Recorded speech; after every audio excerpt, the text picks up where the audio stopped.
우리 다 같이 시편 133편 읽음으로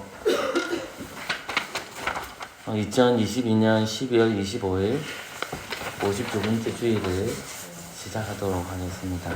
시편 133편입니다. 함께 읽겠습니다. 형제가 연합하여 동거함이 그리 선하고 아름다운 곳, 머리에 있는 보배로운 기름이 수염 곧 아론의 수염에 흘러서 그 옷깃까지 내린 같도다. 헐몬의 이슬이 시온의 산들에 내린 같도다. 거기서 여호와께서 복을 명하시나니 곧 영생이로다. 아멘. 예배로 나오는 자들에게 주님께서 축복의 인사로 말씀하십니다. 하나님 우리 아버지와 주 예수 그리스도를 쫓아 은혜와 평강이 있기를 원하노라. 아멘. 삼위일체 하나님을 찬양하겠습니다. 찬송가 3장입니다.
우리의 신앙을 니케아 신경으로 고백하겠습니다.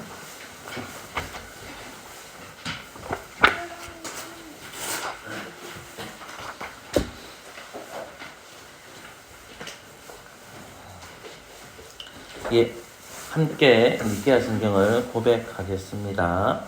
함께 읽겠습니다. 우리는 전능하신 하나님 아버지, 하늘과 땅과 모든 보이는 것들과 보이지 않는 것들의 창조주를 믿습니다. 그리고 우리는 한 주님 예수 그리스도 아버지의 독생자를 믿어오니 그분은 만세 전에 아버지에게서 출생하셨고 빛으로부터의 빛이며 참 하나님부터의 참 하나님이십니다. 출생하셨지 만들어지지 않으셨고 아버지와 동등 본질이시며 그분으로 말미암아 만물이 있게 되었습니다. 우리 인간과 우리 구원을 위하여 하늘에서 내려오시어 성령으로 말미암아 동정녀 마리아에게서 성육하셨고 사람이 되셨습니다. 우리를 위하여 본디오 빌라도 치하에서 십자가에 못 박히시었고 고난당하고 장사되셨습니다.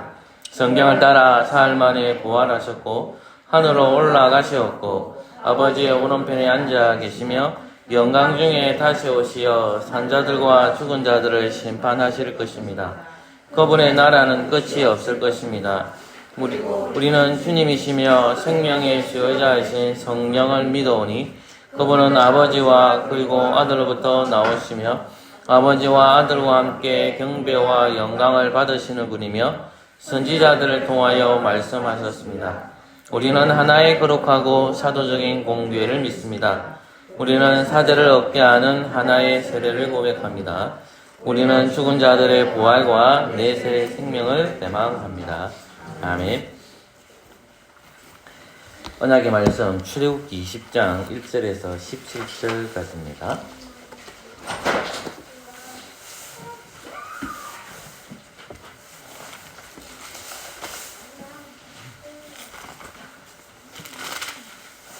이 한 절씩 교독하겠습니다.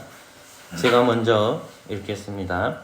하나님이 이 모든 말씀으로 일러 가라사대 나는 너를 고탕 정되었던 집에서 인도하여 너의 하나님 여호와라. 너는 나 외에는 다른 신들을 내게 있게 말지니라. 너를 위하여 새긴 우상을 만들지 말고 또 위로 하늘에 있는 것이나 아래 땅에 있는 것이나 땅 아래 물속에 있는 것을 아무 형상이든지 만들지 말며 그것들에게 절하지 말며 그것들을 섬기지 말라. 나 여호와 너희 하나님은 질투하는 하나님인즉 나를 미워하는 자의 죄를 갚되 아비로부터 아들아기로 3, 4대까지 이르게 하거니와 나를 사랑하고 내 계명을 지키는 자에게는 천대까지 은혜를 베푸느니라.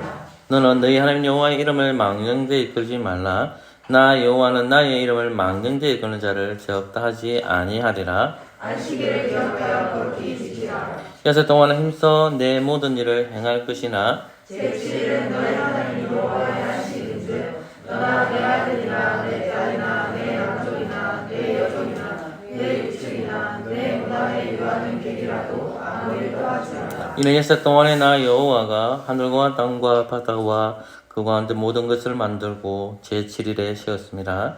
그러므로 나 여호와가 안식일을 복되게 하여 그날을 거룩하게 하였느니라. 내 부모를 공경하라. 그리하면 너의 하나님 여호와가 내게 준 땅에서 내 생명을 주리라. 살인하지 말지니라. 가늠하지 말지니라. 도둑질하지 말지니라. 내 이웃에 대하여 거짓말하지 말지니라. 함께 읽겠습니다. 내 이웃의 집을 탐내지 말지니라. 내 이웃의 아내나 그의 남종이나 그의 여종이나 그의 소나 그의 낙이나 물론 내 이웃의 소유를 탐내지 말지니라. 아멘. 자리에 앉아 주십시오. 십계명에 연구해서 일주일 동안 하나님 앞에 금지한 거 있으면 공적으로 피아노 반주에 맞추어서 회개하는 시간을 가지도록 하겠습니다. 기도하겠습니다.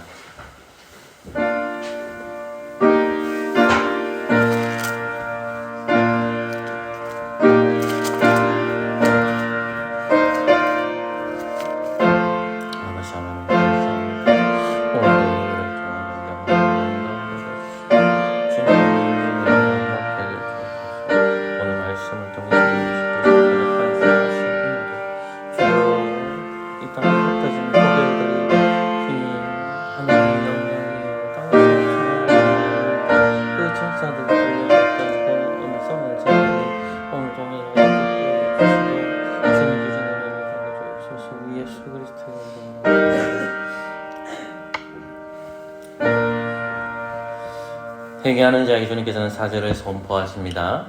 여호와께서 말씀하시되 오라 우리가 서로 변론하자. 너희 죄가 종 같을지라도 눈과 같이 휘어질 것이요 진홍같이 붉을지라도 양털같이 되리라. 아멘. 감사의 찬송, 찬송가 112장입니다.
말씀은 누가복음 2장 1절에서 7절까지입니다. 신약성경 누가복음 2장 1절에서 7절까지입니다.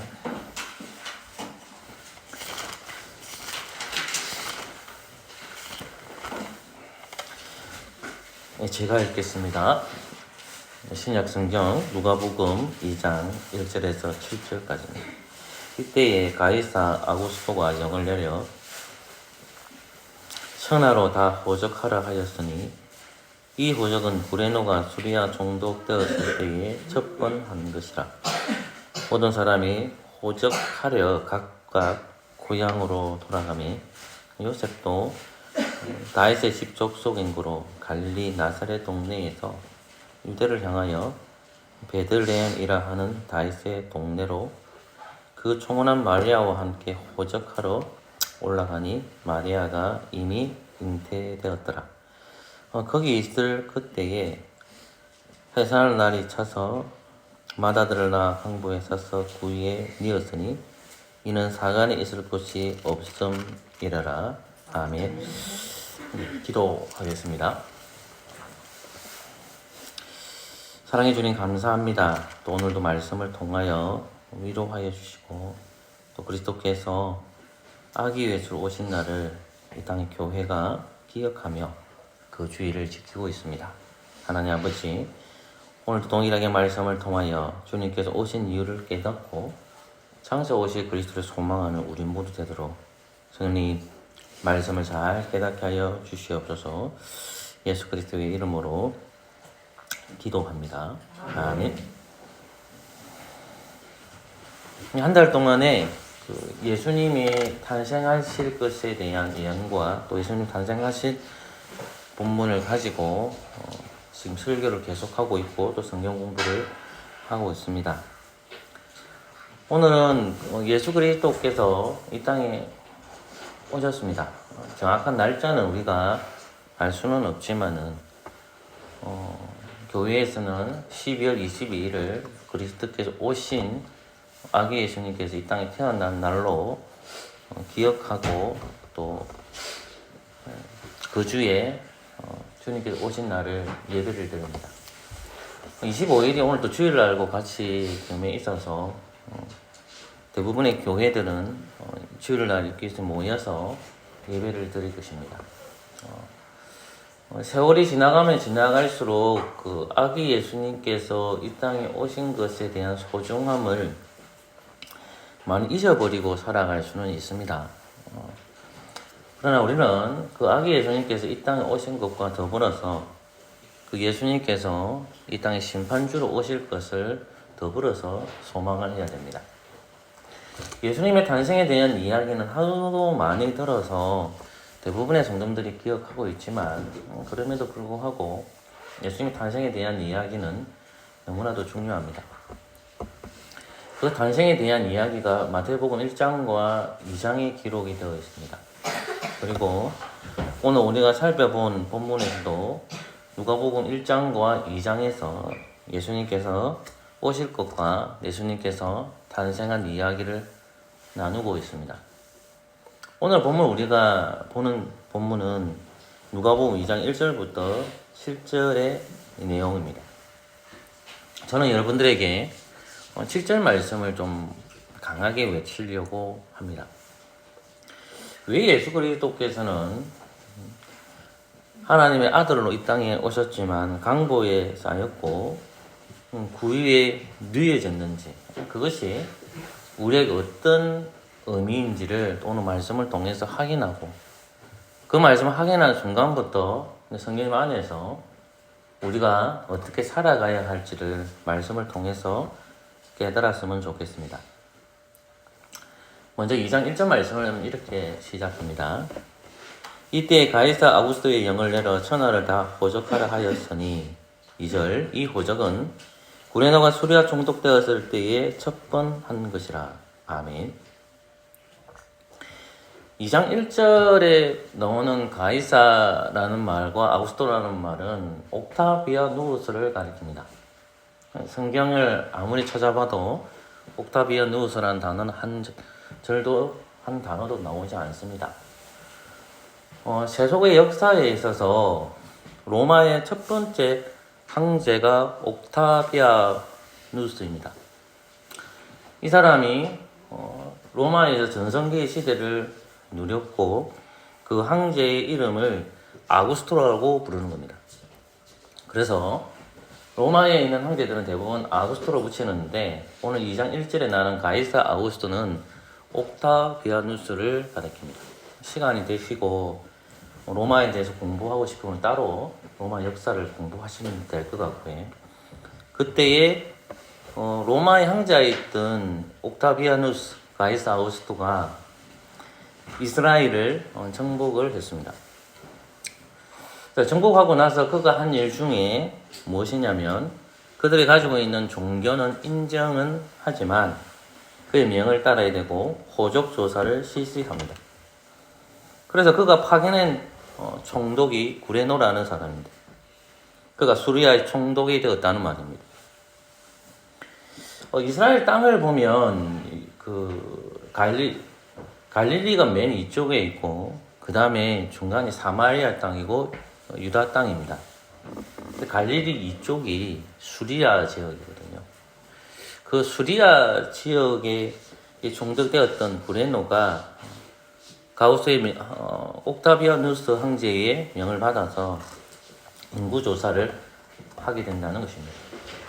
그것은 세속의 역사에서 이야기하고 있고 성경도 그 명을 따라서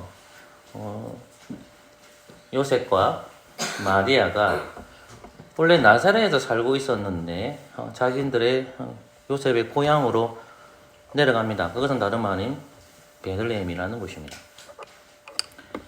그래서 4절 5절 말씀 같이 읽을까요? 시작. 요셉도 다윗의 집 족속인 거로 갈릴리 나사렛 동네에서 유대를 향하여 베들레헴이라 하는 다윗의 동네로 그 종원한 마리아와 함께 호적하러 올라가니 마리아가 이미 잉태되었더라. 아멘. 이미 잉태된 상태에서 요셉이 혼인한 사람이었고 그 혼인한 사람의 요셉에 대한 이야기가 마태복음 1장에 기록되어 있습니다. 하나님께서 요셉의 꿈에 나타나셔서 천사를 보내십니다. 그 천사를 보내셔서 마리아가 외간 남자와 음행을 저질러서 아이를 가지는 것이 아니라 성령의 능력을 통해서 아기가 잉태됐다는 것을 그에게 가르쳐 줍니다. 그래서 이 요셉은 예수님이 태어날 동안에 마리아와 동침하지 않았다라고 마태복음 1장에 밝히고 있는 것입니다. 그리고 나서 본문 말씀 이어지는 것이 누가복음 2장으로 이어진다고 볼 수 있습니다. 요셉도 그렇고 마리아도 그렇고 우리가 나사렛에 살았다는 걸 확인해야 되는데 그냥 누가복음 가까이 보면 1장 26절을 보십시오. 1장 26절을 보면 여섯째 달에 천사 가브리엘이 하나님의 보내심을 받들어 갈릴리 나사렛 동네에 가서 다윗의 자손 요셉이라 하는 사람과 종문한 처녀에 이르니 그 처녀 이름은 마리아라고 했습니다. 이 마리아도 나사렛 동네에 살았다는 것을 확인하게 됩니다. 그래서 요셉과 마리아는 나사렛에서 있다가 가이사 아구스토의 영을 따라서 베들레헴으로 내려가게 됐다는 것이 오늘 우리가 읽은 본문의 이야기입니다. 이미 그가 잉태한 상태였기 때문에 해산일이 찼습니다. 10개월 동안 잉태되었고 그리고 아이가 나오려고 합니다. 7절 말씀을 같이 읽을까요? 시작. 맏아들라 강보에 싸서 구유에 넣었으니 이는 사간에 있을 곳이 없음이니라. 아멘. 마태복음 13장에 보면 예수님의 남동생들이나 누이들도 있습니다. 특히 남동생들이 있고요. 근데 그 남동생들이 언급되기 없기 때문에 본문에서는 아직 예수님의 동생을 언급하지 않고 있어서 그 다음에 마리아와 요셉에게 자녀가 있다는 것을 확인하기 위해 예수님을 맏아들이라고 표현하는 것입니다. 예수님은 장자로 이 땅에 오셨습니다. 근데 맏아들로 오신 그 예수님께서 지금 마리아의 몸에 잉태되어 있습니다. 이제 해산이 차서 이제 하나님이 정하신 때에 그 아기 예수님께서 나오시려고 합니다. 그런데 중요한 것은 7절 말씀에서 이 구절을 발견하게 됩니다. 7절 후반절에 보면 사간에 있을 곳이 없음이라 라고 적혀 있습니다. 예수님이 베들레헴에 오셨을 때에 그가 주무실 곳이 없습니다. 그리고 아기 예수님께서 이 땅에 태어나셨을 때에 어느 누구도 그 집을 내어주는 곳도 없었습니다. 많은 사람들이 옥타비안 누스 황제가 명을 내렸기 때문에 그 명을 따라서 인구조사를 하기 위해 베들레헴 지역으로 이 많은 사람들이 모이게 됩니다. 당연히 여간에 자야 할 장소가 없는 것입니다. 그래서 어쩔 수 없이 그가 마리아와 요셉이 머물렀던 것은 우리가 잘 아는 짐승들이 사는 곳에서 거처가 생기게 되는 것입니다. 아이러니하게 지금 우리가 예배드리는 이 공간도 사실은 축사하지 않습니까? 축사를 개조해가지고 사람이 들어오고 있는 거잖아요. 근데 예수님께서 말씀하시는 지금 오늘 누가에서 말하는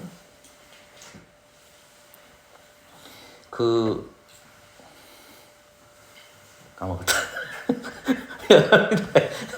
누가 말하는 축사는 소위 말하는 소, 양을 키우는 곳이죠. 그곳에서 이제 마리아와 이제 요셉이 거하게 됩니다. 그곳에서 이제 출산을 하게 되는 거죠. 그래서 잘 곳이 없었기 때문에 그들이 있었던 곳은 다름 아닌 짐승들이 거처하고 또 주의를 피할 수 있는 장소였습니다. 이 땅에 왕으로 오신 예수 그리스도께서 이 땅에 태어나셨을 때에 왜 귀한 예루살렘이라든지 그런 궁전에서 태어나지 않을까요? 그것은 미가서 5장 2절의 말씀의 성취이기도 합니다. 그런데 우리는 왜 예수님께서 베들레헴 오셔야 될 것은 저번에 우리가 배웠기 때문에 그 부분은 제가 다루지는 않겠습니다. 예수님은 왜 구유에 누워졌고 왜 강보에 쌓였는지를 이제 고민해 보셔야 되는 겁니다. 아기 예수님께서 어떻게 탄생됐느냐? 마리아의 몸에서 잉태되었고 그 마리아의 몸에서 나옵니다. 하나님의 아들이시고 하나님이신 그 예수 그리스도께서 10개월 동안에 여자의 뱃속에서 갇혀 있습니다. 하나님 아버지께서는 그 아들을 창세전에 예정하셔서 성령의 능력을 통해서 마리아의 몸에 잉태케 하셨고 구약부터 예언되었던 그 여인의 후손이 이제 태어나려고 합니다. 그리고 다윗에게 약속하셨던 그 왕의 후손이 이제 태어나려고 합니다. 근데 그분은 베들레헴 곳에 태어나지만 소위 말하는 마구간에서 태어났습니다. 짐승들이 사는 그 장소에서 해산을 하였고 그 아들이 태어나자 강보로 싸서 구유에 누입니다. 우리가 조금 고민해야 될 부분이 이 7절 말씀인데 예수 그리스도께서 이렇게 누워 계시는데 강보를 쌉니다. 아마 남편이 하지 않았을까? 아니면 또 누가 했겠죠. 강보를 쌉니다. 강보라는 것은 쉽게 설명하면 헌금 쪼가리를 이렇게 한 겁니다. 비싼 쪼가리도 아니고 금이 달리는 것도 아니고 그냥 옷에 있는 그것을 빨아놓은 겁니다. 이렇게. 근데 그걸 아기를 해놓고 그 다음에 그 아기를 구유에 누웠다는 것입니다. 이게 돼지구유인지 소를 먹이는 구유인지는 정확하게 모르지만 어쨌든 그 구유에 예수님이 이렇게 누우신 겁니다. 근데 이것이 우리에게 중요한 오늘의 말씀과 연결이 되는 것입니다. 왜 강보를 싸고 왜 구유에 누웠을까? 아무런 의미가 없다라고 볼 수는 있지만 우리는 누가복음 2장 12절을 보면 그것이 아무것이 아니라 의미가 있다는 사실을 확인하게 됩니다. 여러분 누가복음 2장 12절 말씀을 읽을까요? 시작. 너희가 가서 강보에 사여 구유에 누인 아기를 보리니 이것이 너희에게 표적인가 하더니 아멘. 천사들이 나타나서 목자들에게 가르칩니다. 목자들에게 이렇게 얘기하는 것입니다. 네가 저 베들레헴에 가면 마구간이 있는데 그 마구간을 들여다보고 있으면 한 분이 계실 거야. 근데 그분이 강보에 쌓여 있고 그 위에 있다. 이런 거죠. 그 위에 누인 아기를 보리니 되어 있습니다. 그것이 너희에게 표적이 된다라고 되어 있습니다. 표적을 영어로 말하면 sign입니다. sign. 왜 아기 예수님을 바로 보여주시지 않고 빨가벗은 예수님이 모습을 보이지 않고 왜 예수님은 강보에 쌓여야 되고 위에 이렇게 가려져 있어야 될까요? 그것이 표적이 된다라고 합니다. 그러고 나서 천군 천사들이 그 아기 예수님에게 이렇게 얘기합니다. 그리고 목자들에도 그 소리를 듣게 됩니다. 그리고 찬송합니다. 그 찬송의 소리가 14절입니다. 그럼 14절 말씀 같이 읽을까요? 시작. 지극히 높은 곳에서는 하나님께 영광이요 땅에서는 기뻐하심을 입은 사람들 중에 평안하다 하느니라. 예수 그리스도의 탄생이 하나님께 영광이 된다는 겁니다. 예수 그리스도의 탄생이 땅에서 기뻐하심 입은 사람들 중에 평화가 된다는 것입니다. 기뻐하심 입은 사람 평안하는 것은 예수 그리스도를 소망하는 사람을 가리킵니다. 땅에서는 평화입니다. 하늘에서는 아버지에게는 영광이 된다고 합니다. 그 아기 예수님이 태어납니다. 천사들이 그 아기 예수를 보고 이렇게 불렀던 것입니다. 지극히 높은 곳에서는 하나님께 영광이요 땅에서는 기뻐하신 이런 자들 중에 평화로다라고 했습니다. 그것을 목자들이 들었습니다. 목자는 천사가 해주는 하나님의 계시의 말씀을 들었습니다. 너희가 가서 강보에 쌓여 그 위에 누인 아기를 보리니 되어 있습니다. 이것이 너희에게 사인이 된다는 것입니다. 우리는 이 답을 어떻게 찾을 수 있을까요? 왜 예수 그리스도께서는 아기 예수님은 왜 강보에 쌓여야 되고 왜 그 위에 누워야 됐을까요? 그것은 시몬을 통해서 그 답을 얻게 됩니다. 이 시몬의 답은 이렇게 말을 하고 있습니다. 이건 34절입니다. 시몬에 대한 이야기는 하지 않겠습니다, 여러분. 34절 말씀을 같이 읽을까요? 시작. 시몬이 저희에게 축복하고 그 모친 마리아에게 일러가로되 보라, 이 아이는 이스라엘 중 많은 사람의 경함을 위하여 비방을 받는 표적이 되기 위하여 세움을 입었고 아멘. 35절 말씀 제가 읽을게요. 또 칼이 내 마음을 찌르듯 하리라. 이는 여러 사람의 마음의 생각을 드러내려 함이니라 하더라. 아멘. 여러분 34절 말씀에 좀 더 집중해 봅시다.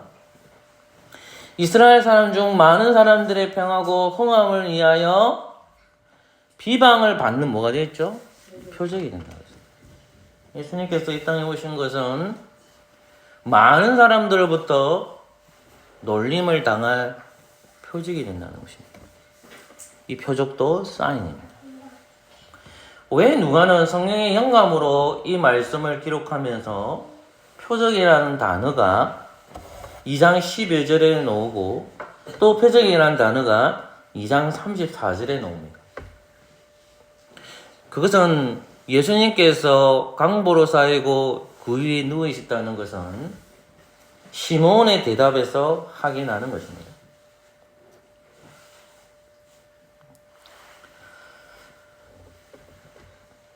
진주는요, 쉽게 설명하면 이겁니다.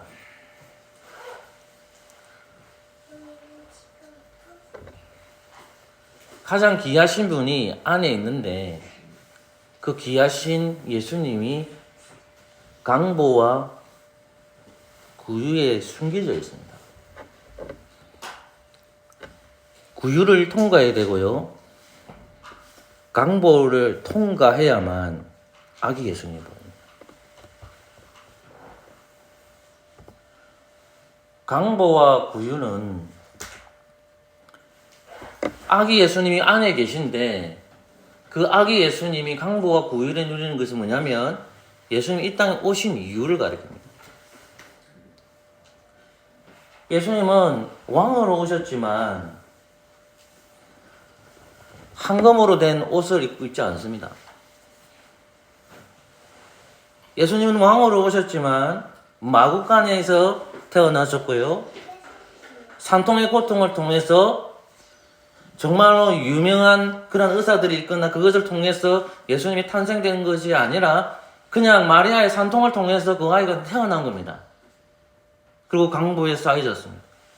헝겊조가리로 쌓여져 있었고 그리고 누울 곳이 없어서 그 예수님은 구유에 누워져 있습니다.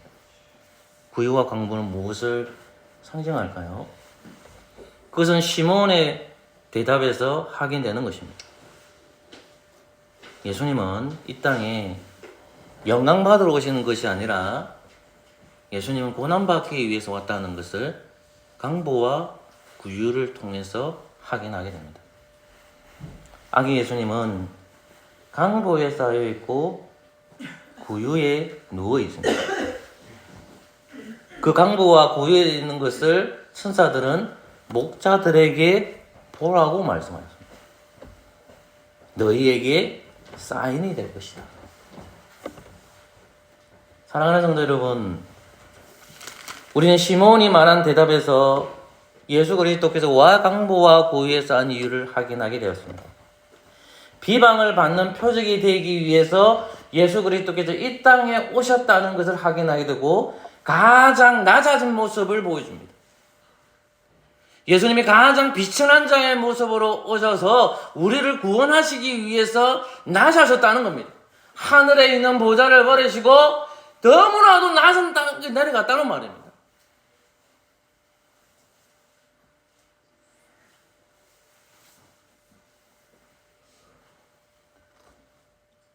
우리는 매주마다 성찬을 합니다. 성찬을 할 때마다 눈에 보이는 말씀이 바로 성찬입니다. 성찬은 하려 하지 않습니다. 성찬의 요소는 떡과 포도주입니다. 이런 떡과 포도주를 보면서 우리가 화려함을 느낍니까? 우리가 이 떡과 포도주를 보면서 우리가 지금 가장 비싸게 음식들 중에서 우리가 조금 고급 음식을 보는 게 한우고기지 않습니까? 왜 하나님께서는 한우고기를 얹으라 하지 왜 떡과 포도주를 예수 그리스도께서는 이걸 기념하라고 하라고 했습니까?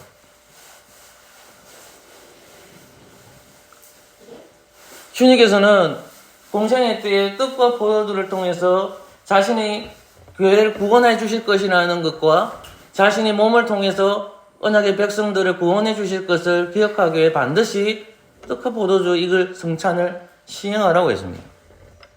하려 하지 않습니다. 근데 우리는 떡과 포도주를 보면서 하나님께서 우리에게 주신 표적이 되지 않습니까?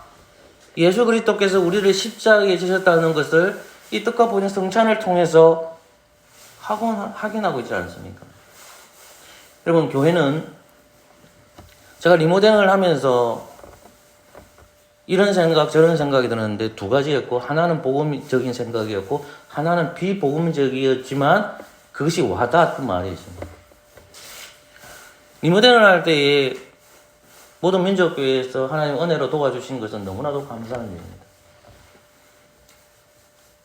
근데 아무개 모든 민족교회 성도님께서 이 말 하시던데 저 그 말이 틀렸지만 또 맞게 들렸습니다.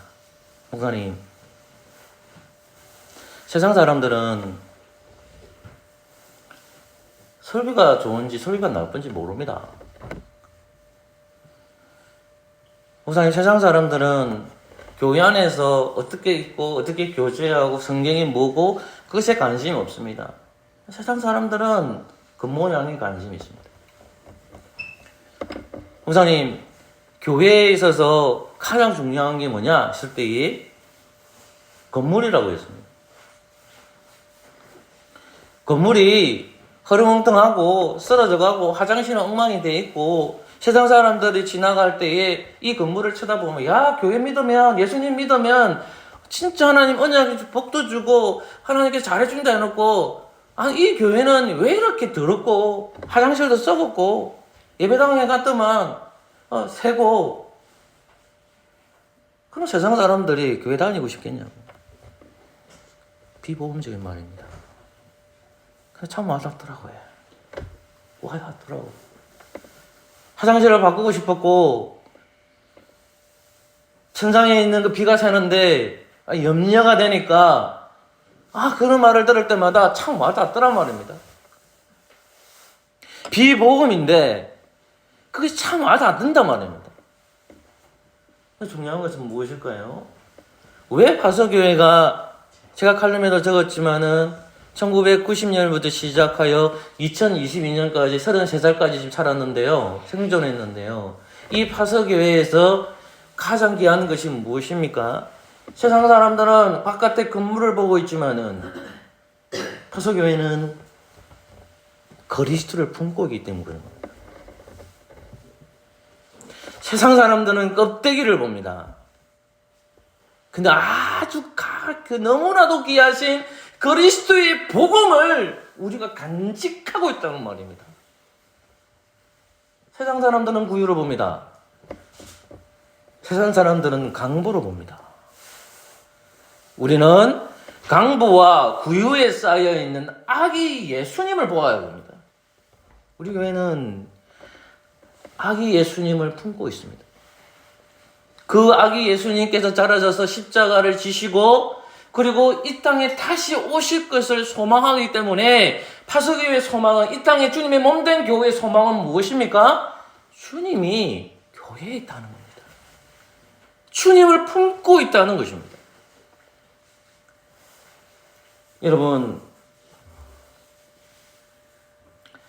여러분들이 베드로전서와 갈라디아서를 읽어보면 이 갈라디아서 6장 17절에 바울이 이런 말을 합니다. 이 말씀을 제가 말씀 믿을게요.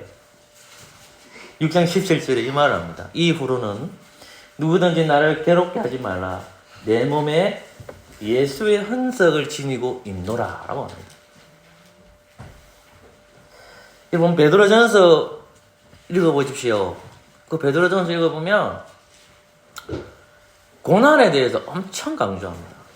여러분 힘들고 어려울 때 베드로전서 읽어보십시오. 저는 힘이 나더라고요. 베드로전서 읽어보시면 고난에 대해서 많이 설명하고 있는데 그 구절 중에 저는 한 구절만 여러분들한테 읽어드리려고 합니다.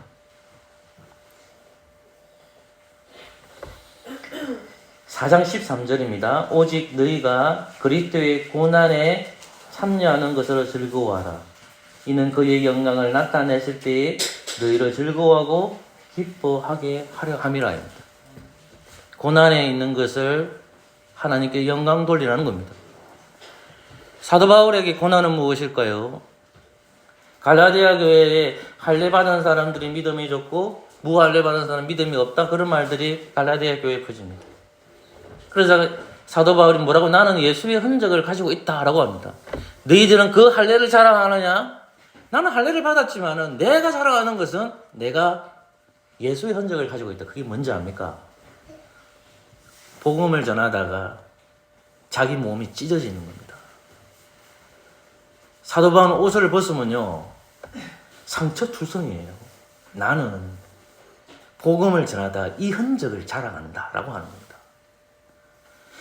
사랑하는 성도 여러분, 아기 예수님이 이 땅에 오실 것을 기억하며 주님이 이 땅에 재림하실 것을 소망하게 됩니다. 우리 교회는 그 주님을 품은 것에 대해서 또 주님이 이 땅에 다시 오실 것에 대해서 소망하고 살아가는 저와 여러분 되시기를 소망합니다. 아멘. 찬송가 113장입니다.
예, 승장 받으신 분은 그 자리에 일어나 주시면 감사하겠습니다.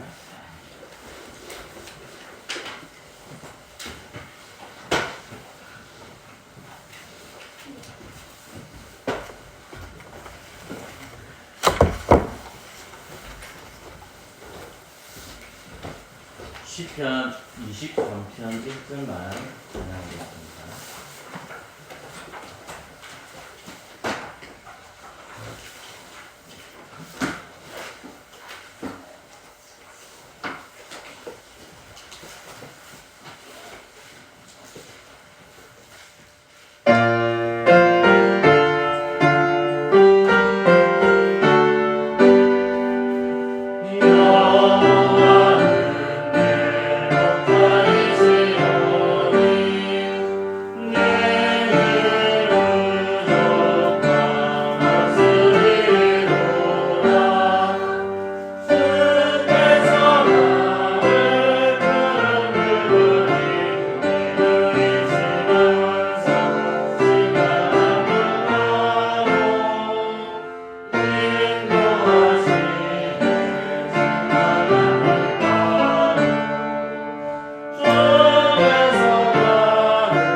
승찬 본문입니다. 에베소서입니다.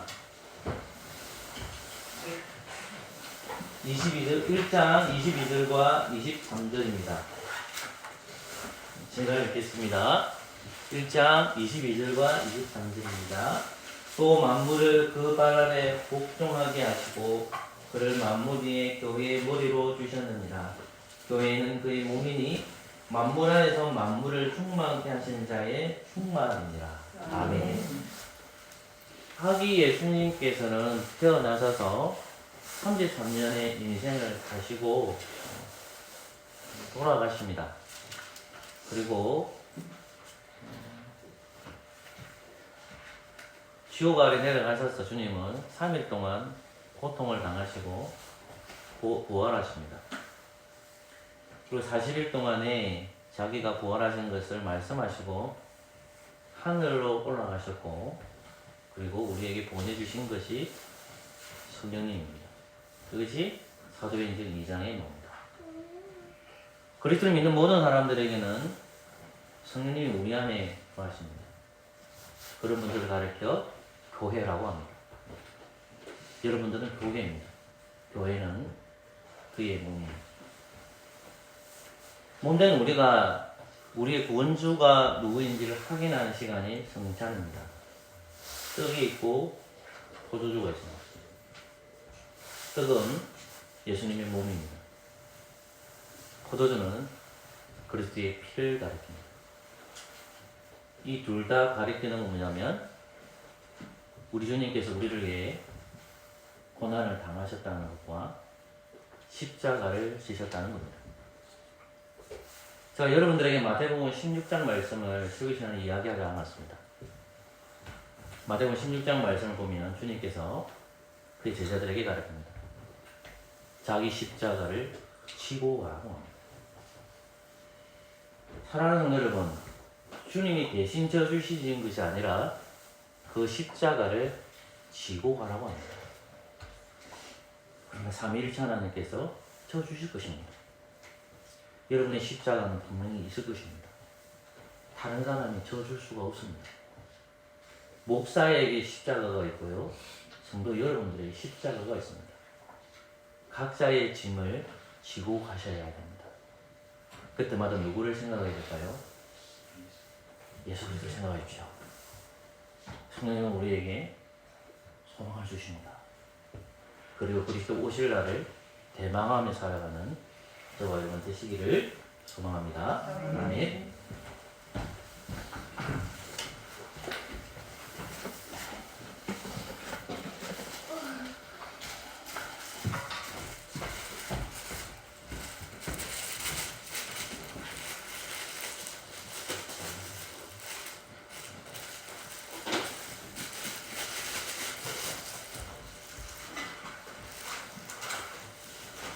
예.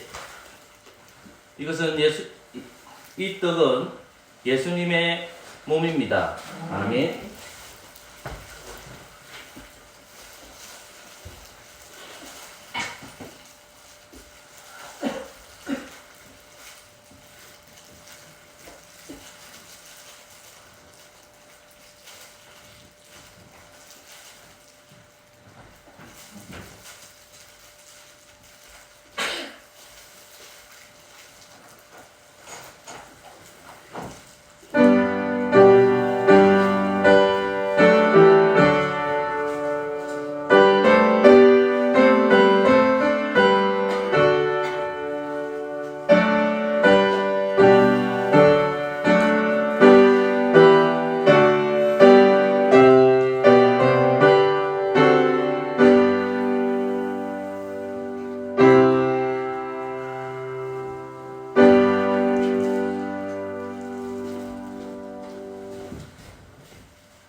기도하겠습니다.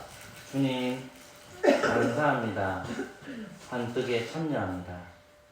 주님 오실 날을 소망하는 우리 모두에게 인도하여 주옵소서. 예수님의 이름으로 기도합니다. 아멘.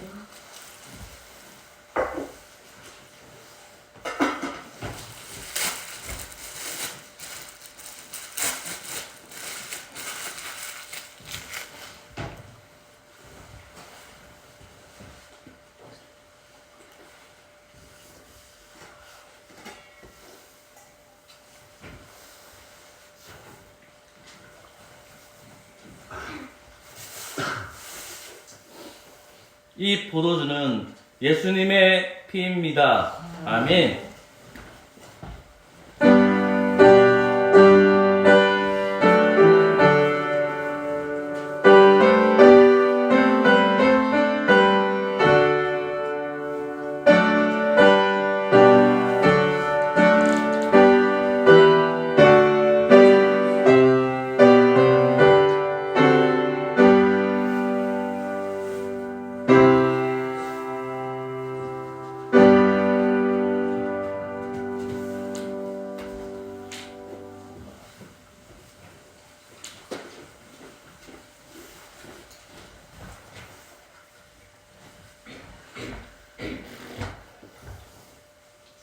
잘 못 받으신 분이 있으니까 기도하겠습니다. 뜻에 참여한 저희들이 그리스도의 보혈에 참여합니다.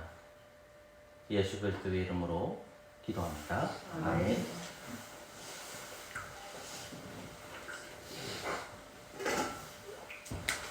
시편 23편 2절과 3절 보름으로 구제연금하도록 하겠습니다.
대단히 넘쳐 내 평생 선함과 자하심이 나를 따르르니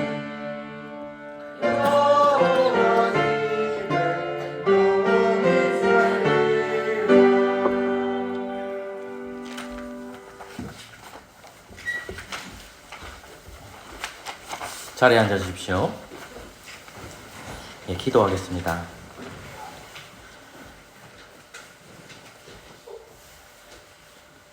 크리스마스가 오면 그 전날 밤에 많은 사람들은 연말이기 때문에 술을 먹고 단합회를 하고 메리 크리스마스라고 외치지만 정작 그들은 아기 예수님이 오신 것과 그 예수 그리스도가 이 땅에 심판주로 오실 것을 믿지 않습니다. 주님, 오늘 본문의 말씀처럼 구에 누우신 아기 예수님을 기억하며 그리스도 오실 그날까지 우리에게 주어진 그 십자가를 지고 나아갈 수 있는 담대함을 주시옵소서. 때로는 질병이 우리의 십자가이고, 때로는 자녀가 우리의 십자가이고, 때로는 부모가 우리의 십자가이고, 때로는 직장의 동료와 직장의 선배들이 우리의 십자가가 될 수 있고, 말할 수밖에 너무나 힘든 십자가들이 우리 곁에 있음을 주님 앞에 고백합니다. 그럴 때마다 주님이 오실 것에 대한 소망을 가지고 살아가게 하여 주옵소서. 이 땅에 살아가는 것이 힘들고 어렵습니다. 그러나 소망 중에 가하여 하나님의 뜻을 기다리며 주님 나라를 위해 살아가는 우리 모두 되기를 소망합니다. 아버지 하나님, 교회를 떠난 분들이 많습니다. 아버지 하나님, 주님 몸된 교회에 출석하다가 교회를 떠나신 분들이 속히 교회로 돌아오게 하여 주시고, 가까운 교회라도 가서 주님의 복음을 기대며 복음대로 살아갈 수 있는 믿음들을 허락하여 주시옵소서. 주님 주신 그 은혜 가운데 거할 수 있도록 은혜를 베풀어 주시고 주님을 소망할 수 있는 믿음을 더하여 주시옵소서. 아버지 하나님, 때로는 우리에게 주어진 시간을 걸어갈 때마다 부족하고 연약한 점들이 많습니다. 사랑하는 재민이 이제 군대 가는데 군생활 잘하도록 인도하여 주시고 몸 건강에 제대할 수 있도록 은혜를 더하여 주시고 그곳에서 그리스도를 만나고 다시 교회에 출석할 수 있는 은혜를 허락하여 주시옵소서. 우리는 부족합니다. 하나님의 뜻 안에서 오늘 믿음의 교제가 풍성하게 일어날 수 있도록 은혜 베풀어 주시옵소서. 예수 그리스도의 이름으로 기도합니다. 아멘. 시편 1편을 찬양함으로 준비하신 헌금하도록 하겠습니다.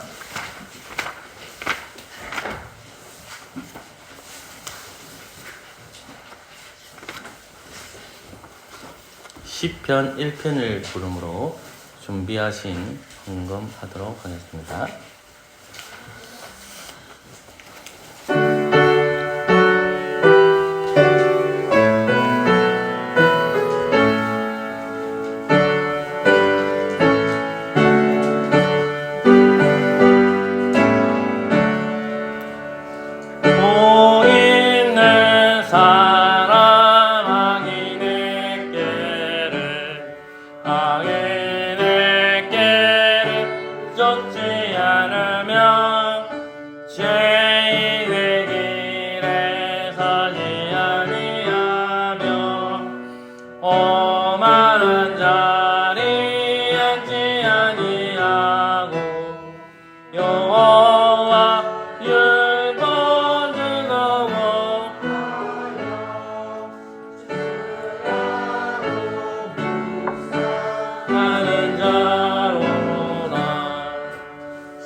견디지 못해 어인들 모임 되지 못하리라.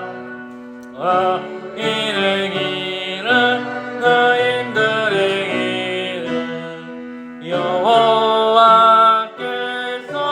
인정하시는 어인의 길은 망하리로다.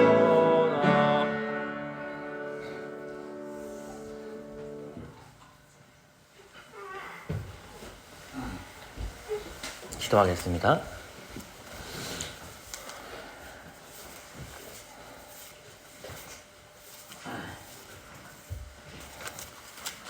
하나님 감사한 금과 11조 금과 또 목적을 따라서 드려진 헌금 드립니다.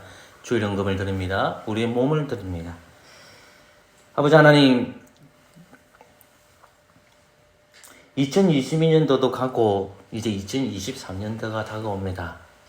매주일이 새날이지만 아버지 하나님, 올 한 해 주님 여러 가지 일들이 있었지만 주님 보살펴 주신 은혜에 감사와 찬양을 올려드립니다. 궁핍한 성도들 참 많습니다. 아버지 하나님, 모든 것을 주님 앞에 이것을 드리오니 받아주시고 일용할 양식으로 우리를 채워주시옵소서. 주는 것도, 하나님께서 우리에게 채워주는 것도 감사할 일이지만 때때로 채워주지 않는다 하더라도 감사하는 저희들 되도록 은혜 베풀어 주시옵소서. 예수 그리스도의 이름으로 기도합니다. 아멘. 다시 일어나셔서 주님 다시 오실 때까지 찬양하겠습니다.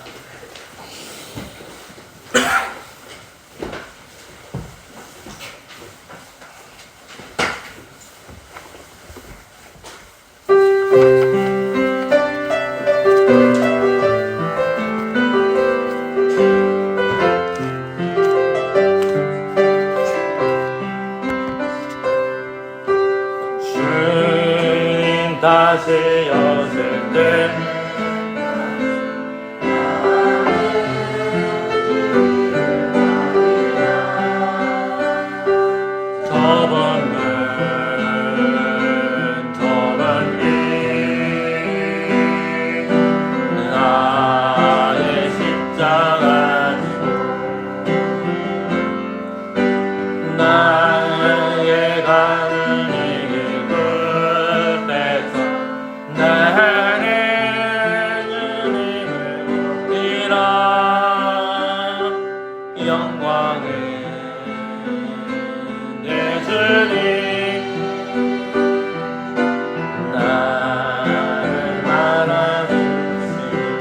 다시 오실 때까지 주님 다시 오실 때까지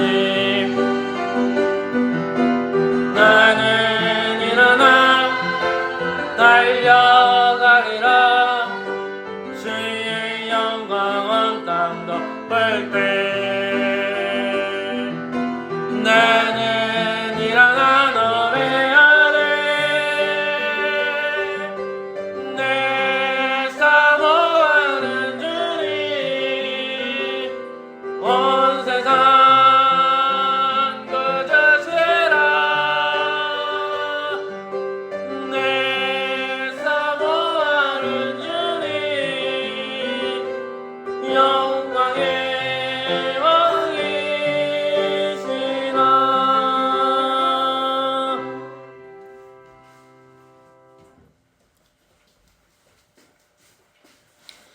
주 예수 그리스도의 은혜와 하나님의 사랑과 성령의 교통하심이 늘 우리와 함께 있을지어다. 아멘.